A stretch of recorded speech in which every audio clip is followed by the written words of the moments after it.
आज हमारा सवेरे उठ के आए के पड़ेला अपन खेत में। तो हम आते ही देखे नी तो बहुत सारा हमारा बंसुअरी लोग जली स। हम जल्दी से दौड़ के भागे लगे नी कहीं हमार पेटवे मत फाड़ दो सन। फिर हम अपन खेतवा में पहुँच के देखे नी तो हमारा पूरा खेतवा तो राख से ढकल बा मर्दे। फिर हम देखे नी तो एगो नहर बहत रहे हो मर्दे। ई देखी नहर ना है मर्दे, तो हमारे खेत के एगो कोनी है। फिर उसका साइड यार पानी ना चलत रहे तो हमारा हाथ उठा के चलाई के पड़ेला, तो हाथवा चलाए लगे नी। फिर हम सांझ के पाइप भी तोड़े लगे नी, कहे कि हम खेत पटवैले रहनी तो पाइप तो भी तोड़े के पड़ी। फिर हम घरे जाके पता चलेला कि हमारे घर के बगल में एगो शादी बा। तो हम चौंक जानी तो देखे नी तो बड़ा भीड़ होइल बा मर्दे। लोग तो खाना पे टूट पड़ल बा। फिर हम का करी, हम चल जानी लाइन में अपन पतल के इंतजार करे लगे नी कब हमार पतल के बाड़ी आई।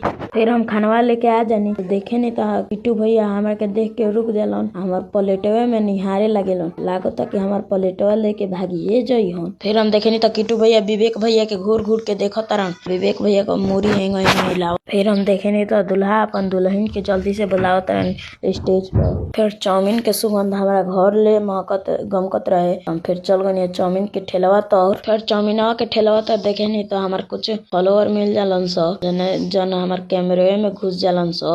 फिर हम देखे नी पतलुआ कुर्सी लिया के पटक के और बैठ के पूर लोग लेखा मीटिंग करे लागल। ई मिनी ब्लॉग में इतना ही, अगला मिनी ब्लॉग यहाँ